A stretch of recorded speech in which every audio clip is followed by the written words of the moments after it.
Welcome to another episode of Husbands Watching Housewives. I'm Scott. And I'm Jeff. And we just watched an episode of The Real Housewives of Beverly Hills. We sure did. We sure did indeed. It was technically a filler episode, I feel, but... I don't think it was filler. I feel like stuff... I mean, we're going to get to, more stuff, but I liked everything that happened. Yeah. And I enjoyed everyone's story. Yeah. And, I just don't think that you can have a, follow-up episode, without it being kind of fillery, especially when they leave it to be continued. Right. But I think we're going to... I can only imagine what happens next week when you leave off on emotion or verbally accosted. Yes, it's true. And let me make sure Crystal would have had the definition ready. You got to have the definition ready, Amanda. Yeah, maybe that's what we should call this episode is Crystal, why did I get brought into this? Yes. But why am I in it? Yeah. Really bizarre. So where did we start off on this episode? Yeah, filler. Not filler. Kidding. I brought my phone up to the table because, You take notes now. Not notes, but just like my summary. It was Erika and Rachel. They met to basically discuss Amanda. Awkwardness. Rachel went to Erika's house. Right. Yeah. And I was surprised Erika's small house had such a big refrigerator. Did you notice that? I didn't notice it, no. She had one of those big ass, it wasn't like a double door Viking refrigerator, but it was one of those huge refrigerator and slightly less huge freezer side. But it was not your average everyday refrigerator freezer situation. So, definitely nice, but I was surprised. Also, Erika doesn't strike me as someone who cooks very often. I wouldn't think so, no. I feel like it's the basics are in that fridge and some takeout containers, I would think. Right. Although, I guess I wouldn't be surprised if she's like, no, honey, I cook a lot, In the bedroom. Okay. So, that basically, Rachel came over and they recap what happened with Dorit and... Amanda. And basically they believe that Amanda is performative. And I believe that as well. I don't feel it entirely. She's definitely the one-upping of things. The one-upping for that's the main conversation they were having. Well, no, they really were focusing on they talked about being in the car with her, or she's having a conversation on the phone, but just her need to express I'm doing so well, I'm doing amazing. When they get to the dinner at the end and she says, well, I bought that house, it was my money. And I think Rachel makes a great point of what does this contribute to the conversation? Right. Except, making yourself bigger and making him smaller, which is a whole other issue.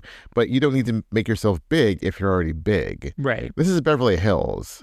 We're all supposed to be big. Right. So I don't need you to say, I bought that house. No one's asking for the receipts of whether or not, this is not Atlanta. Yeah. Or Potomac. No one's asking about who purchased the house. Potomac, especially after they have their pre-shopping spree. I spent $4,000 on. Exactly. Yeah, I guess that sort of statement is the sort of thing you'd say to your close friends. Right. Who are I don't know, I'm worried about, Eddie's, taking advantage of you. That's the sort of conversation you have then. But also it was the clarification of we bought this house. Oh, wait, no. I bought this house. It was my money. Right. You took the time to back off of it and then come back to it and then squash him down. So, yeah. And I have to say, Eddie, I've only seen him 2 or 3 times. I don't love him so far. I don't know how you can form an opinion about him. He seems fine. And last week when he said that thing about you'll cut a bitch. Yeah, you'll cut a bitch. That was a bit But this week I feel like he was very reasonable when, she was telling him that she was worried about going to this birthday party and having to talk about the situation. It's not the right time and the right place, which we would agree in most situations.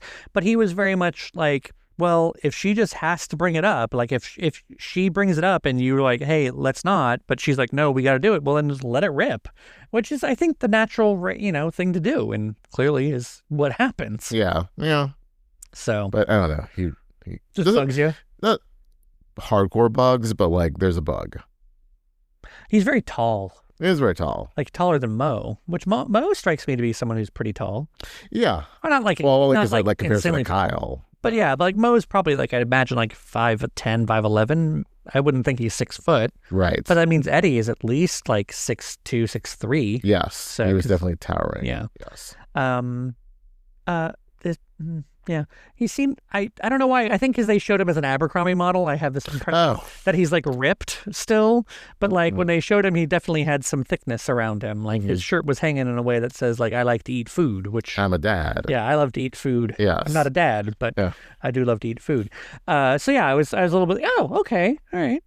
So normal body. Yeah. Yeah, normal body.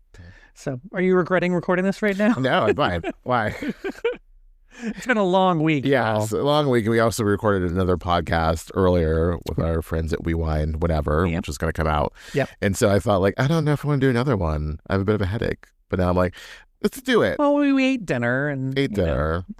I'm tired, but I drank more wine, so I'm good. But I am leaning on you to actually lead this entire pot. No, I'm kidding. Oh my goodness. I don't know what's going on. All right, I'm just going to like straight to the phone. I got my Melissa Gorga Envy wine glass going on. I'm tumbling. Okay, so yes, we go to Kyle and Erika. So Kyle and Amanda. Yes. Where Amanda just shows she didn't watch the show or doesn't understand the show because she's just... It's really bad that, Dorit attacked me at the dinner party. Oh, yeah. Like, I didn't expect to go to a dinner party and be, like, accosted. Yeah. And it's just like... You tell Kyle was like, whoa. Yeah. And that's ultimately what Kyle says. Like, Amanda's going to have to grow some thicker skin to be part of this friend group. Which, on one hand, yes. But on the other hand, it is kind of messed up that, like, that's become the norm. But that is, I guess, part of the entertainment factor. Right. Yeah. It's like, if it's a big dinner... stuff is going to come out and it's either going to be very emotional or there's going to be a fight or both. But I think the comedy value of it, though, for us is that she's like, I didn't expect to go to a Housewives dinner and like have there be drama. Right. Like, what? I was like, I'm mic'd and there's a camera guy. Surely nothing will happen here.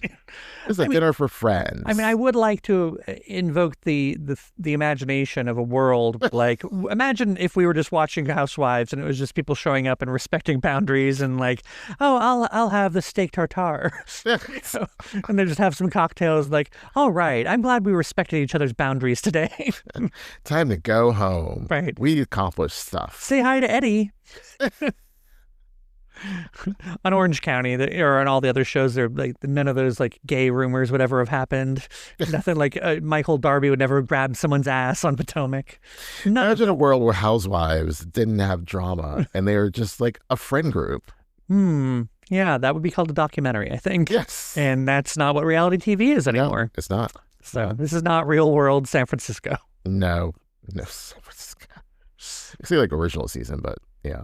Well, I think, yeah. In San Francisco, when they got a true villain in Puck. That's where they learned. That's when they, really got to, this is what we, that's like, it's like the opposite of jumping the shark. It's like finding the groove. Right. They were like, oh, we understand the need for some push and pull, so we have the villain edit now. So that Puck, I think if you were to do it, I'm sure there's... Puck walked so Spencer Pratt could run. Oh, I don't want you to ever remind me of Spencer Pratt ever again. Yeah, he has a book coming out. I always enjoyed on, I don't remember if it was The Soup or Talk Soup, but they always called him Flesh-Colored Beard. And I was just like, oh, yes. It is all because he's very blonde. Yeah, and you couldn't, like, he had a full beard sometimes, and you're like, just couldn't tell he had it. You're like, oh. Is that when you're a super blonde person and you blend? But yeah, no, I definitely think that's, the real world San Francisco is probably like the first iteration of, we need to have, a protagonist and antagonist, even in this sort of documentary storytelling sort of thing. The Pedro and the Puck. Right. I think you meant to say the Pedro. Exactly. I think, you have, Kyle was just sitting there thinking, like she was trying not to laugh because it was so comedic to her, that Amanda is so appalled and clutching her pearls. Yeah. Over really Beverly Hills standards is a benign dinner party. Very benign. And that's where like, there definitely is something about the generation differences. And that's not like in a she's younger sort of thing, because she's only 40. But like, it's just the expectation of, I don't know, she's also being real, like more real life about it than they are. They're very much set in this is show business. This is the workplace. And she's coming into it of like, I wouldn't do this to someone in real life, when it's like, this isn't necessarily real life anymore. Not at all anymore, girl. There's also, well, we get into it more next scene, which is Bose and her delightful friend Summer. Yes. Before we go there, though, the scene with Amanda and Kyle is where Kyle brings up Crystal Minkoff, right? Oh, yes. You're right. And I know we mentioned it a little bit earlier, but it's like, it's weird. I don't know, like, you remember on soap operas, they would sometimes bring up old characters, but they really didn't, because like, as a viewer who's not really familiar with the show long term, they may not remember that old character. Yeah. So I think sometimes on Housewives, it's jarring to me when they bring them up, like someone from another season who didn't really have I hate saying this, a huge impact. Like, it's one thing to bring up LVP. It's another thing to bring up Crystal. And it's one thing for Kyle to bring up Crystal, because Kyle never really had anything. They never gelled. Right. And they never really had a relationship to speak of. Now, like, if Sutton brought up Crystal, I would get it. Because they had the ugly leather pant thing and the whole, Coatgate situation. But it was just really odd for me to hear Crystal, to the point where, like, when she brought it up, I was like, who? Oh, right. But Crystal trickled down to everyone, because, when with Coatgate, that scene they showed where she said, yes, look it up, the definition, I was not assaulted. Violated. Yeah. And they were like, whoa, this is Housewives. But that was different. She was naked. Yeah. But Amanda was just emotionally naked. But that was clearly included so that later on, when they look up the definition of accosted, they could compare it to Crystal. So, yes. I do believe that with the whole Crystal situation, were we even podcasting then? I don't think we were. We were podcasting her last year. Yeah, so we didn't get Coatgate in there. No. I do feel like Crystal was maybe oversimplifying things a little bit. I don't think that the intention was, negative in that case. But I think in this case with Amanda, I do believe that Dorit's intention was negative. So I do believe that Amanda was accosted verbally. Right. Because Dorit was coming from a point of view of, you've been talking shit about me and I'm going to confront you. And Amanda was not prepared for that. Again, I was telling you while we were watching it, I think that Dorit was clocked in and like she was at work. Yes. She was like, I got my Housewives cap on. I'm sitting in my Housewives cubicle. My headset. I'm doing my Housewives thing. And Amanda was still out of this, ideal that she's like, oh, I'm just going to someone's party. And also, Amanda made the point that regardless of it being the anniversary of her son's passing, she didn't think that was appropriate, and it could have happened like a day before, and she would have been offended by Dorit. Yeah, and that was actually interesting too, to hear her say like, just in like, regardless of that, I would have a problem with it. But on top of it, she doubled down and did it on this day, and I especially have a problem with it. I can't believe that I am defending Amanda as much as I am. You love to dance with that devil. I do. I just don't think that she's unreasonable. That's the thing, is that I don't think she's being unreasonable. Now, like, if she starts, like, I feel like where she's going in this episode, where she's going to start picking nits and like the definition of words and everything, while I do feel it's very important to choose the right words, I think that like there comes a time where it's like, okay, my interpretation of it's the intention behind it. Right. And it doesn't matter what words you're using, like having to like choose, like, oh, you're saying this, you're saying that, turns into a Meredith Marks situation. I'm like, I didn't use that word. It's like, yeah, but the intention behind your entire spiel was not good. And I think that's what she could focus on and make it better. I also feel like Crystal was also, it was a little lectury of, I'm going to teach you more about violation. And Amanda's just... Will you teach me about violation? Will you? That's inappropriate. Thank you. That's what I wanted to learn. Verbally accosted. Oh, I'll verbally accost you later. No, sorry. I feel That's gross. inappropriate. This is not an HR video, okay? This is not a sexual harassment training video. I don't know. I have this recording. Stop. You're not HR. No, I am certainly not. I enjoyed the layers of that lunch with Bose and Dorit and Summer and Kyle. I loved Bose's friend Summer. I thought that was adorable, that backstory. And because we don't really hear about Bose's, high school years or like pre-Bose years. Well, and of course she was a cheerleader. Like, yes, of course. It makes so much sense. But also too, if you're going to a place where you're trying to, like, you're a teenager, you're trying to fit in, you're doing the things that other teens do. And so, but I love that she was like, there are a lot of Gretchens, a lot of Gwens, but so not a lot of... yeah. She's like, if you know what I mean, it's a little jarring. Yeah. I didn't know where she was from. Like, we paused it and I asked you, and so I know that they said that Summer was from Oklahoma, which I think will currently there. Yeah. She's currently in Oklahoma. Yeah. I think that'll become pertinent because Amanda's from Oklahoma, so right. I think that'll become pertinent. But I didn't know that Bose was from Colorado Springs. That's where she lived in, when she first came over from Ghana. Thank you. Colorado Springs is a very conservative town. Really? It's where the Air Force Academy is located. I'm not saying that makes it conservative, but on top of that, that's where the focus on the family is located. And I remember them mostly because they were the ones who put weird conservative messaging into Chick-fil-A kids packs back in the 90s and 2000s. And so I don't know if they're actually affiliated with Chick-fil-A or anything, but very conservative organizations there. I've had to work there in the course of my job. Beautiful town, beautiful place, great hiking, great all that outdoorsy stuff. But, it's an hour and a half to 2 hours south of Denver, but a whole nother world. It's really bizarre. So you're saying Denver is a bit more...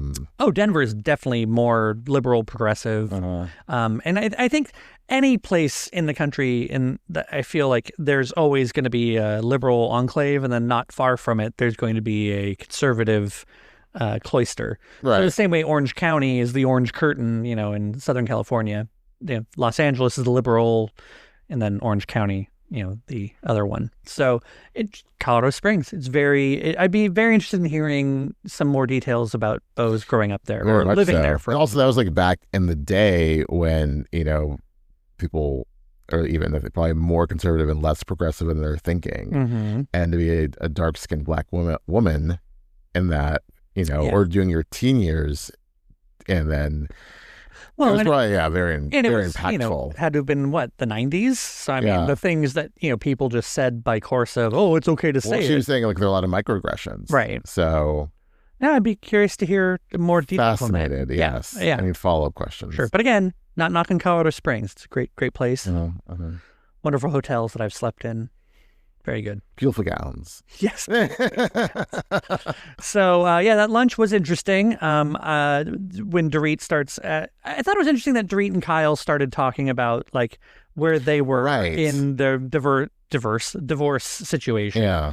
And the whole idea, and that was a theme throughout this episode, is what made you decide, or when did you decide to file? Right. And that was the question that, of course, Dorit was asking Kyle when Mauricio walks out. That was insane. It's oh, hey, guys, I just came up here. I'm already mic'd. And... But I think there was a boom mic, because there was... sometimes there's a boom, because there's times when he was leaning down and talking to people, or he wasn't as loud. Right. So but it's was he just walking by and someone was like, wait, Mauricio's here, or he saw the hullabaloo, and then was like, I'll mosey on over, because I saw him coming, and I'm like, wow. I have to think, though, that might have been planned, because the whole idea of previously Dorit's asking Kyle to get Mauricio involved to kind of go between her and PK a little bit, or at least translate. Yeah. Thank you.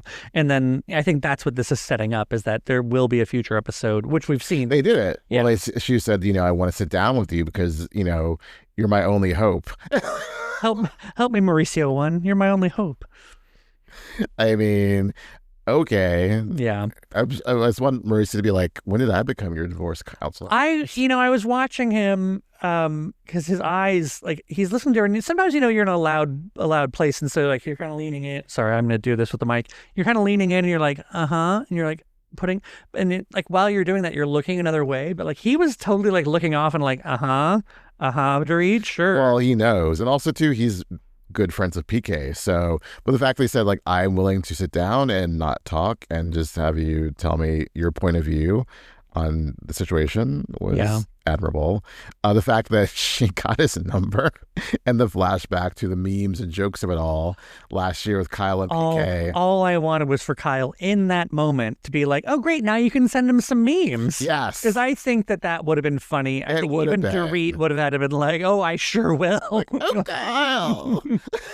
So, and also, like, Kyle needs to be way shadier to Dorit. Oh, for sure. At every opportunity. Like, in good fun. Yeah.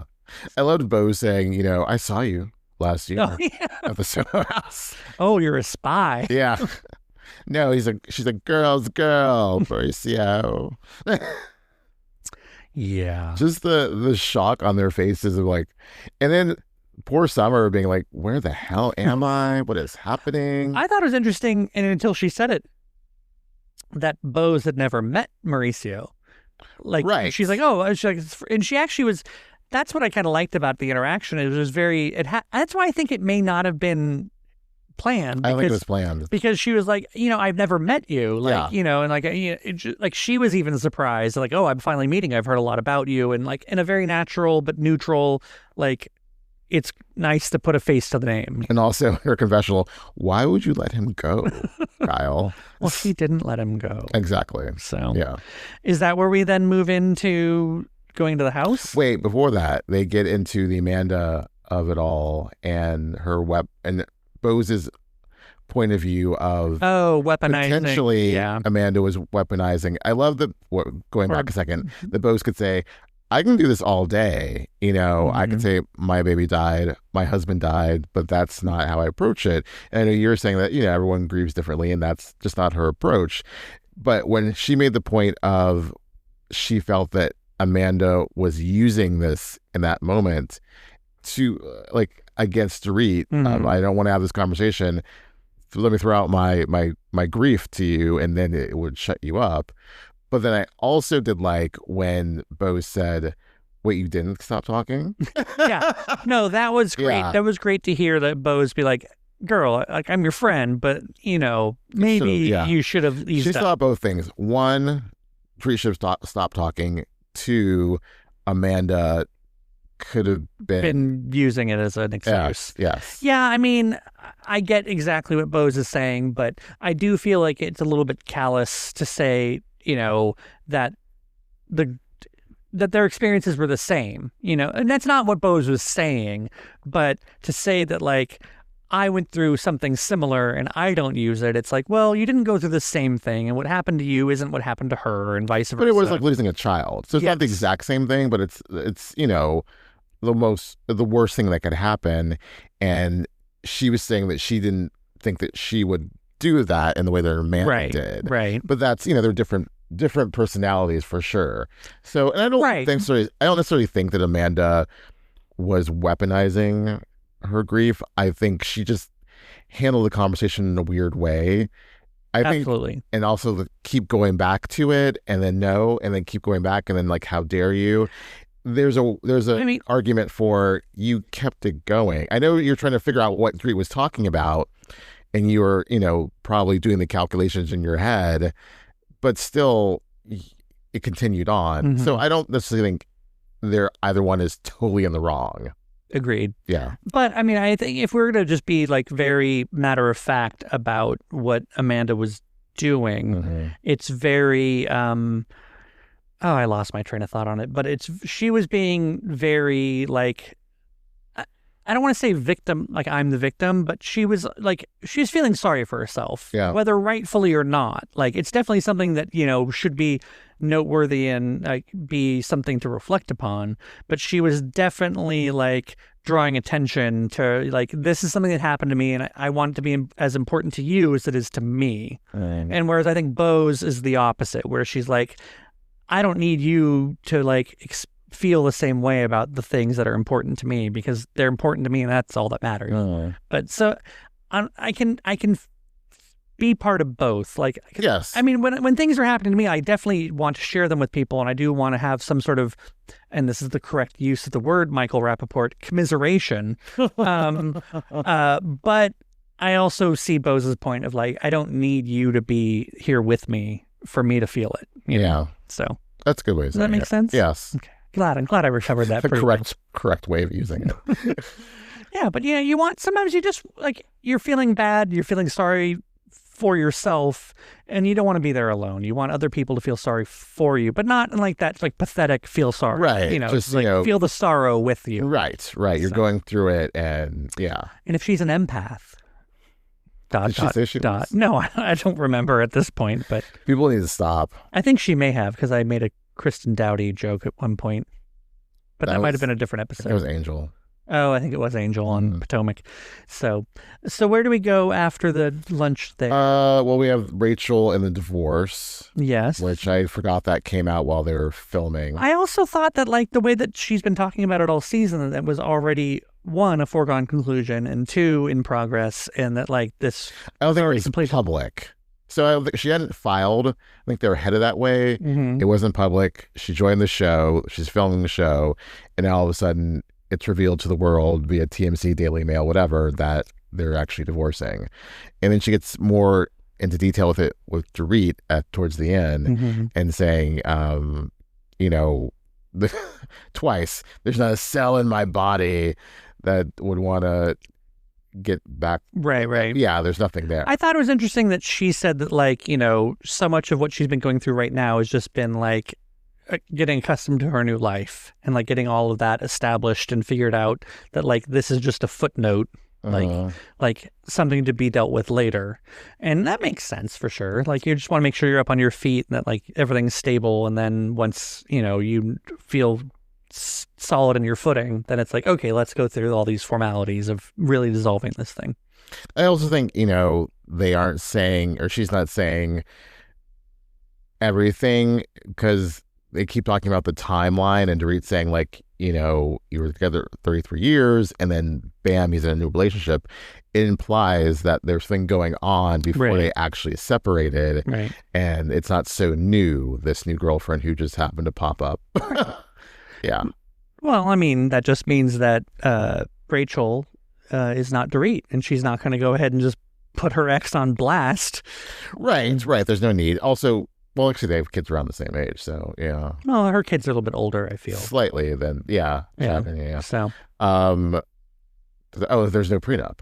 Yeah, that was interesting. Yeah. Well, way back when they didn't really have anything. Yeah, and I don't disagree with what Rachel was saying, is that like, this is a new start, and I feel like we're both in a new start, so neither of us should get anything from anyone, from each other. But like, I don't know, like, I think they are heavily involved in terms of business. So it's what does he get? What does she get? But that's the thing, is like, if he's such a hot shot, whatever he is professionally, he should have no problem making his own living separate from her. Right. And then if she's such a hot shot at, whatever, then she should have no problem. And so if that's true, then yeah, nothing, It's so weird though, and so different, because, think about like if you and I, God forbid, ever parted ways, like, in the lovingness of it all, it's like, I'd want to make sure that like you weren't struggling or anything. Yeah, it would. I would feel horrible if you felt horrible, even if we weren't together. Like when she said, basically, who the man I married hasn't been there for a while. That was also really sad, that after 33 years you don't recognize this person. Well, I mean, 33 years is a long time, especially when like they were so young. Like that's the whole like progression of youth through to your 50s. I mean, people do change. Like I still try to like close my eyes and imagine like what like if I was still the same person I was when I was 28 or 32. Like I feel like it completely. Like, who is that guy? Like, I just can't imagine that, knowing someone and being with them for that long. So I get what she's saying, but at the same time, it just, it's gotta be rough and sad. And at that point, like, let's not beleaguer the point and let's just move on almost. Like, well, Dorit thought that she was maybe putting up a brave front. So. Yeah. Front. But Dorit. So the house. Oh, the house.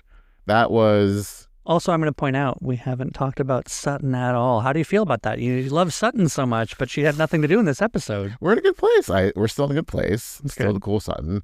She didn't really have any big personal story. Right. So she's probably at the end. Probably in the to be continued, like the second half of this two-part. She'll have more to do, yeah. She and Tilly and Kathy will make more of an appearance, I'm sure. Yeah, all three of them weren't there. And Erika was barely in it, aside from that first scene. Right. She's not really doing much so far this season. Until she gets in a fight with Dorit. Exactly. So, but yes, the house, going back to see Kyle and Mauricio's old house. Upon looking at it more, I don't mind. I mean, there are things I don't totally love what Amanda did with it. Like the primary bathroom, especially, was just like, what the hell is that? Was that tile about? Yeah, I felt like it was a poster for the Crow. It just totally looked like the Crow. And I was like, I don't know if every time I take a shower, I want to think of Brandon Lee. Just like, oh. But maybe Amanda was secretly... It was an homage. Maybe Amanda was secretly like a goth teen in the 90s, Who knows? That's hilarious. I didn't think about that. That's what it reminded me of. The Crow. But yeah.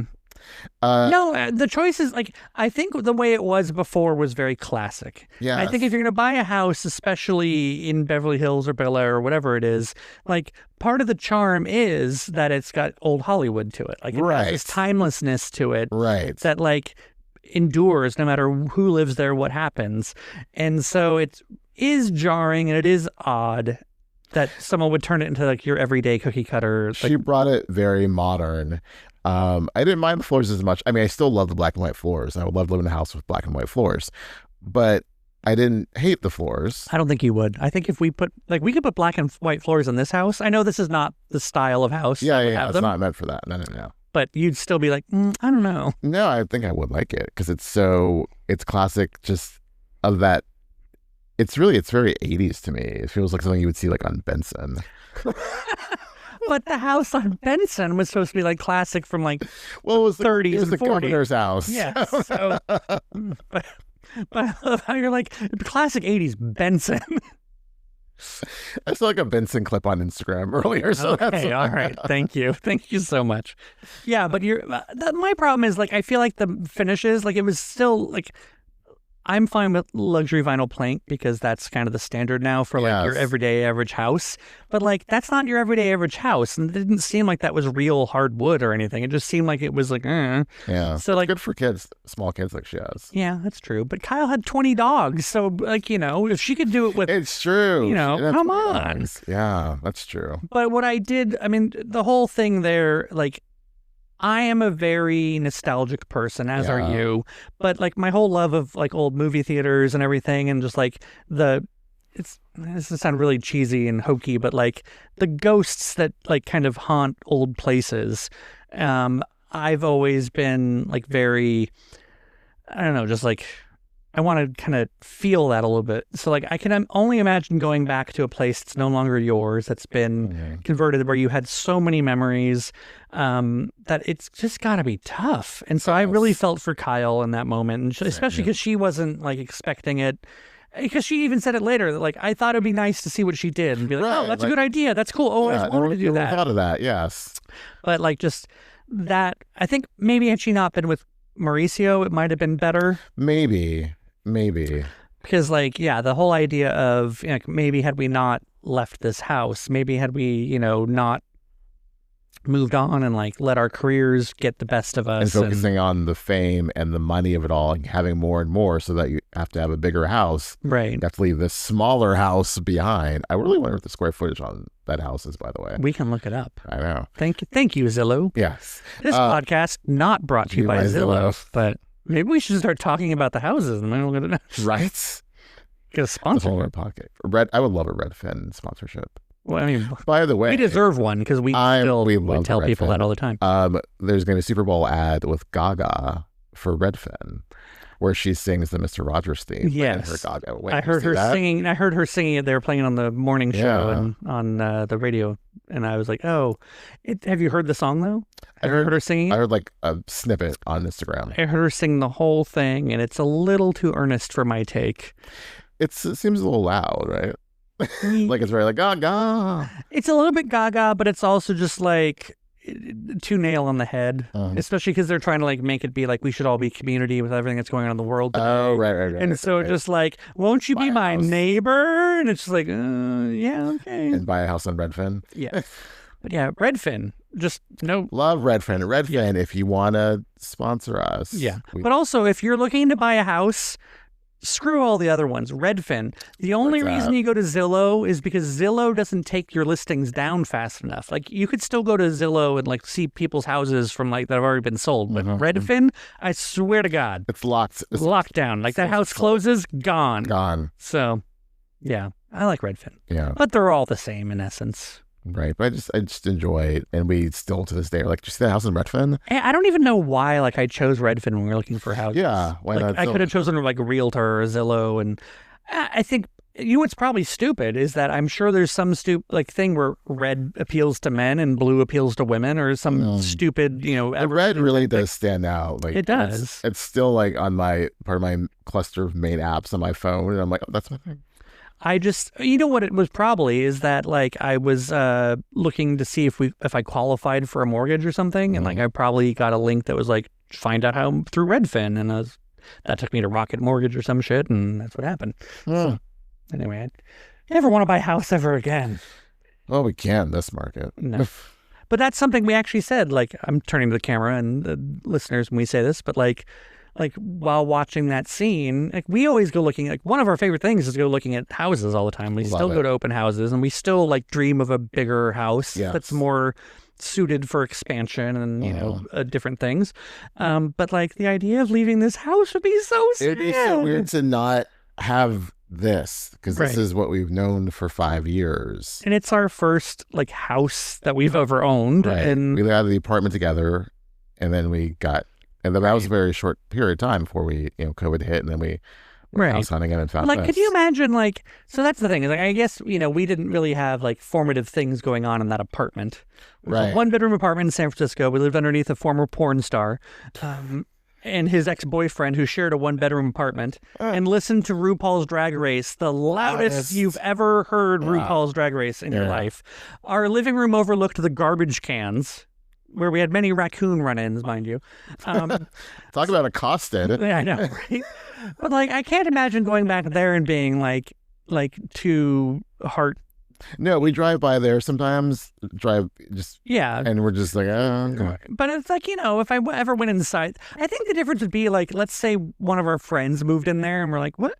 This is our old apartment. What the hell are you doing? Why is the table over there? Right. Should be over here. That'd be really bizarre. With this house, if we were ever to leave, it would just be it's meant so much to us, and just I understand what Kyle was thinking, like to raise a family there, have a happy marriage, and then things changed so drastically, not right away, but eventually at the new house, you do have to wonder, for various reasons, should we have stayed? You couldn't help but wonder. I couldn't help. I think part of it though, and I thought about this while we were watching it, is that like, I think it's very easy for a parent, and I'm going to be very generalized here and say additionally a mother who can like, that's where they raise their kids. And so all the flashbacks they showed of her and Portia, like, oh, that used to be a desk and Portia would like do stuff at it. Like that's very easy to like bring back and really rose-colored that period of time when it wasn't maybe not all that, exciting. Well, yeah, but it's it's a long time marriage. It's not always going to be completely right. But it's not to say that like the new house doesn't have, like, I'm sure if she left the new house, that similar feelings would come to. So, but I did think it was really nice the way that they handled it. I thought that like Mo just saying like, let's just leave. And then they were like, okay, Amanda, we're going to go. Let the kids down. I thought it was sweet that Mo was like, wiped the tear off her face. Yes. Part of me was also like, don't you touch her. You don't get to do that anymore. I was like, I was a little defensive. I didn't think he totally understood. I thought maybe he was just thinking, oh, because you're empty nest now. And, he wasn't quite grasping and having the same emotion of what if, right? Because he's already 10 steps ahead. And, so. Yeah, that was really, really But yes, getting her out of there and saying, like, that hit you very hard. Let's go. Yeah. And he was very supportive, even if he didn't quite feel it as hard as she felt it. Right. Right. So. I mean, also, he is the one who helped sell the house, which I didn't even connect. Wasn't it Alexia? Oh, I don't even remember. That was her listing, I feel like, for a while. Well, but he was like, oh, I haven't seen you since you bought the house. Like, he's met them before during the course of selling the house. So, again, not as emotionally attached as she is. But also on top of that, like, he sells so many houses. He's probably gotten to, like, it's just a room with 4 walls and a driveway. Right. So. I thought it was also cute that they showed all the like LVP walking through with the lawn. Yes, yeah. Like it was very much a clip episode almost. And the white party, of course, you have to show a white party. Mm-hmm. Yeah, them jumping in the pool. Uh-huh. I have to say, the pool looked way better when they lived there.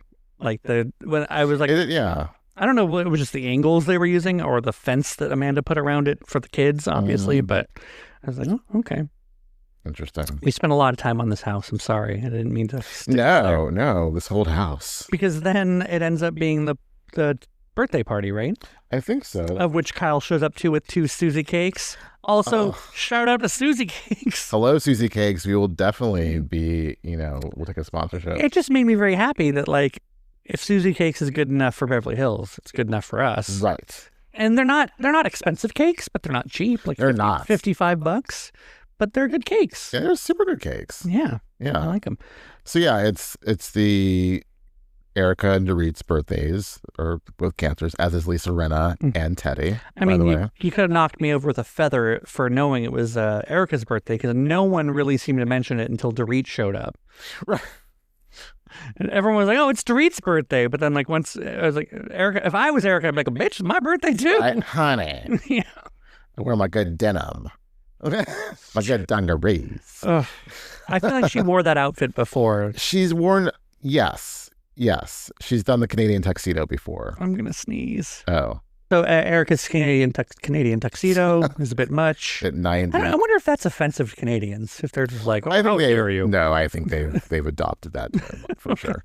Wear it proudly, literally. Yeah, I thought I liked that the gang was all there. Yeah, everyone, literally all hands on deck. Yes, including Natalie. I feel like the most interesting thing about her so far has been that purse. It's very early. This is only the second time we've seen her. She didn't really get a chance to talk amongst the Dorit Amanda stuff. Mm-hmm. She won't get a chance to talk this time around with the Dorit Amanda stuff follow up. Right. That purse was adorable though. I would feel a little bit weird, and I like some kitschy stuff, but I'd feel a little bit weird walking around with what essentially looks like a blow dryer. Yes. I mean, it'd just be like if you saw if I was walking around with somebody who looked like a blow dryer, I'd be worried. Like people are like, what the hell is that guy carrying? Like, what is that? Also, a lot of people wouldn't know what it was because it's an old school hair dryer, right? They'd be like, wait, what's that? But I wonder, even in Beverly Hills, where people are like more in tune to fashion and stuff, do they even recognize that it's a fashionable purse, or are they just like, that's a crazy lady with a blow dryer? Like, I think you do, because it's like, it's camp, it's Beverly Hills, it's over the top, it's Moschino. Okay. So I think yeah. Okay. I also didn't realize this episode that technically she's Rachel's friend. I forgot whose friend she was, but she did show up at Rachel's party, so it makes sense. But it also makes sense why she's not been on the show sooner, and why we're not getting a lot of her, because it's like Rachel's first year back on the show. First year on the show, period. Right, exactly. First year back on Bravo. Right, but first year on the show, so like they're not going to be like, this is Rachel's friend, she's great, give her a spotlight. Right. Whereas had they brought her on as Kyle's friend, it'd be day one. Day one, exactly. Yes, so it puts Natalie into a little bit more context. Also, she's clearly, I think, maybe coming on with more of a Jennifer Tilly sort of, we're going to use her in like comedic moments. Yes, but then she also has the whole Simon Fuller of it all. Well, I mean, Tilly has Sam Simon. So no, I'm just saying that you think that would be less kitschy and more like I guess everyone's getting divorced, so really, it's like take a number with your divorce, Natalie. We're all getting divorced here. That can't be something that sets you apart. Getting divorced from a very rich person. Is season 16 going to be the real divorces of Beverly Hills? They're just going to cross out Real Housewives. But then they always say that, but no one's completely divorced. Not even Erika. True. So it's just the real separation. Got it. The real courtrooms. So what do we think about Natalie's little story? So basically she's saying that she had a sexual encounter during her massage. She's saying she had a massage today with one of the hottest massage therapists she's ever seen in her life. Okay. And she had a happy ending. Where were we watching? I think it was Vicky on Yes, it was Vicky. Orange County, where she was saying, like, if you like lift your leg up while you're on your stomach, that's like the sign for a woman wants to get a little, Was it like an old episode we were watching? No, it was when Vicky was a guest. It was like around the time Teddy was doing the weird appearance on Orange County, because that same season. So 2 years ago, where Vicky just showed up and they were like on a girls' trip or like a local girls' trip or something. It was when they were doing that Traders reenactment. So it was like it was last season. Yeah, it was 2 seasons ago, I think. Not this past season, but the season before. Right. Yeah. So, but yeah, I mean, even when Vicky said it, like, I know guys, oddly, I know my straight friends who've had happy endings at massage parlors, and I have one friend, rest his soul, who would specifically go for them. I could never. It's never happened. Never. Never. It would, well, one, it's not allowed. 2, if it's not agreed upon beforehand, then it's very insulting to, expect that. Accost. Right. Somebody, your massage, they're there to do a job. It's the equivalent of like the pizza boy shows up and you're like, oh, my towel fell, and you're like, I'm trying to do a job here, right, and you're making it sexual, and you're making me very uncomfortable. I do have a friend who did regularly hook up with the pizza guy. Like every delivery guy he ever showed up to his house, he'd be like, oh, you're kind of hot. And they'd end up screwing. I was like, how on earth? What in the porn? I don't understand it, but that's what happened. Okay. The only time I've ever been offered... the mattress. Right. The only time I've ever been offered a happy ending was at a Massage Envy a long time ago. Like when they first started up. I don't say the name. No, but no, because it's Massage Envy. So you're like, this is not going to happen there. It's not going to happen. But this woman was my massage therapist, and she's like, so are you married? And I was like, no. And she's like, oh, you have a girlfriend? I'm like, no. And she's like, oh. And then she started like kind of reaching down there. And I was like, but I do have a boyfriend. And then like she asked again later, like she was clearly not paying attention. I was so uncomfortable. I just want to get the hell out of there. Yeah. It was very, very, very awful. But again, I go to massages to actually like get my relaxed and everything. But I guess for some people, like that's part of the relaxation. I just don't understand. No, I don't do massages because I don't like people touching me.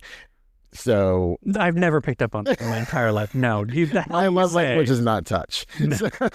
So to have a stranger, I can count on one hand, no pun intended. No, I think there's a very big pun intended there. The amount of times I've had a massage. Oh, okay. So really, no pun. No pun okay. There. I thought you were going to say on one hand. No rough puns. Oh, sorry. So I couldn't imagine that ever happening, nor asking, or like. Also, I have to think that the audacity for like you to offer that to a woman, like, I just can't. It's Beverly Hills. I just can't. But also, as Bo said, I would have taken that shit to my grave. Yes. You couldn't. Well, I would have told that story. Like I get Bo's to be like, if that happened to me, I would not be just telling it randomly. I'm the kind of guy who would just tell that randomly. Like, oh, by the way, you know what happened on the way here? I got, But on camera? Oh yeah. Okay. I mean, I'll tell that story right now. Yes. But that's just something that I just don't. It's someone's workplace, but it all depends, I guess, also like where you're going. Like if you're going to some place like downtown LA, like over an old abandoned, nail salon, then maybe that's what you're expecting when you go there. Not abandoned. I like Tilly saying, I wouldn't want to be the next person on this table. See, and when she said that, I was like, well, clearly they wipe it down. Like you're right. But Also, if they're handing out happy endings, maybe they don't, you know? Ew. So, That's sticky. How sticky is your first place to go there? It would be. But then... We get to... Wait, did they talk about anything else? I think it just got to... Yeah, I got to Dorit trying to... So... The entire problem with Dorit starting this conversation is it did not start with the words, I am sorry about what happened when I saw you last time. I truly feel she could have gone on with whatever the hell she wanted to say. Had she said, Amanda, I'm very happy to see you. I'm sorry about how things went down last time. Yes, very much so. And then go from there. Right. I mean, it would have ultimately been, but I need to get to the bottom of this, which would have negated the apology. But I think you have to lead with the apology, and then you know, the minute Dorit opened her mouth, I think the only thing Amanda wanted to hear was I'm sorry. And it would have made a lot of headway had she done that. Yeah. But she was not going down that path. But this whole like, oh, Amanda can't even sit at the table with me. It's like, what do you expect? Well, manifesting my absence was pretty funny. Yeah. I mean, I think we've all tried to manifest our absence once in a while, but... Because you are agitating my spirit. Yeah. It was not going to go well. And I can only imagine... Again, to be continued at what? I feel like someone gave me a dribble cup. Like, this lid is on there securely, but wine keeps sneaking out the sides. Did it get onto your shirt? No, I'm fine. So, sorry, I didn't mean to derail there. Yeah. But I think it's not going to go well in the second part. I feel the second part's going to be a bit of a nothing burger. Well, when you start off with, let me get my phone and tell you how you verbally accosted me and make sure I'm using the right word. And, you know, again, everyone is thinking... You are not at the right table. This is Housewives, and that was like a Tuesday, our little altercation. Right. So you just don't. If you're going to be hanging on to it and like making such a big deal, then maybe, I can see that. Not for you. But at the same... Oh, I do love to Dorit's comment of, she's not that young. Well, and I did like that she qualified. She's not old, but she's by no means young. Like, she's a 40-year-old woman. Yes. So, I mean... She's a grown-ass woman. That's true as well. Like, she's a 40-year-old woman, and so... Multiple children. Right. A fiancé. It's not like this is her first time out in public, you know? She's not Nell. Right. And so, like, she knows how the world works, but she's also... I mean, she could be very sheltered, and she also has this, you know, delicate sensibility about her, but we didn't mention the cult. Oh, the cult. Thank you. I totally forgot the cult. This is one of the things we often do these shows and we're like, we forgot to mention the most important part, or one of the things. A very important element. So when they showed the preview, I thought it was going to be, and rightfully so, that Amanda is a cult because of her manifesting thing and her alleged pyramid scheme of it all. And so when Dorit said that Amanda wrote this story, she escaped a cult. Right. It was like, oh, okay. Why is this now coming up? And why is, of all the things she's told us, her Chanel backpack, her like lying houses. Yes. I want to know about the cult. So I thought it was interesting that Kyle at one point said, I guess we should go to her website. Like none of them had like bothered to like go to her website and see what she's all about. Like that's this person, like, I guess so. And I don't know if that's like insulting because they're like, oh, well, this girl doesn't matter to us. Or if it's just like a natural thing of like, I'm not going to go check her out. Like we all have websites. We all have things that we do and it doesn't make us who we are. So like, why would I go investigate her?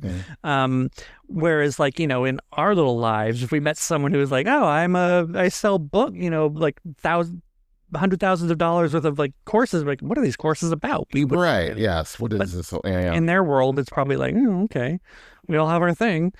But the cult, I thought it was a little bit, it could be a little bit. I'm intrigued. But the way they were all kind of scoffing at it, like if she was truly in a cult, like that could be some really traumatic shit. Right, but I feel like if she was truly in the cult, it would have come up by now and you'd have she would have given you the rundown. What if she's traumatized about it and she doesn't want to talk about it? Like, but she wrote a freaking story about it that was published. That's her story to tell, Jeff. Yeah, but now they're on Housewives and... It's everybody's story, yeah. No, I'm with you. Yeah. It is really sus and I just...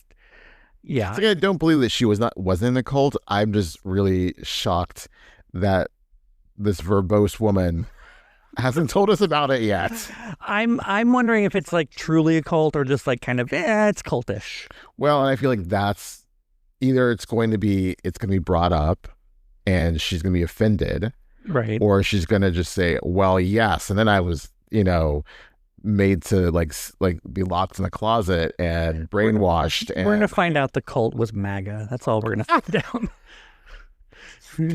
I lived in Oklahoma. I thought I was conservative. Stop it. I took off my red hat. Now I'm fine. But yeah, I mean, I'd like to hear more about Amanda and her cult. But no, I mean, honestly, like, I think often you accuse me of being the devil's advocate and like trying to like, yeah. Honestly, in this case, I'm more worried about the women making fun of her getting a bad rap for making fun of her than I am about her being in the cult. That's what I'm saying. She could be horribly offended. We should watch the after show. Oh, we should. Yes. We should probably watch it before we do the podcast. We'd get some more information. Oh, sure. But that's just for us. But it's the next day. We'd have to wait to the next day. Oh, yeah, that's true. It's out now because it's the next day. Right. But you know what? We got to keep some Housewives for ourselves. We can't just share everything with our listeners. No. So you're looking at me like I'm crazy. Get out of here. Should we talk about this next time? Until next time. Okay.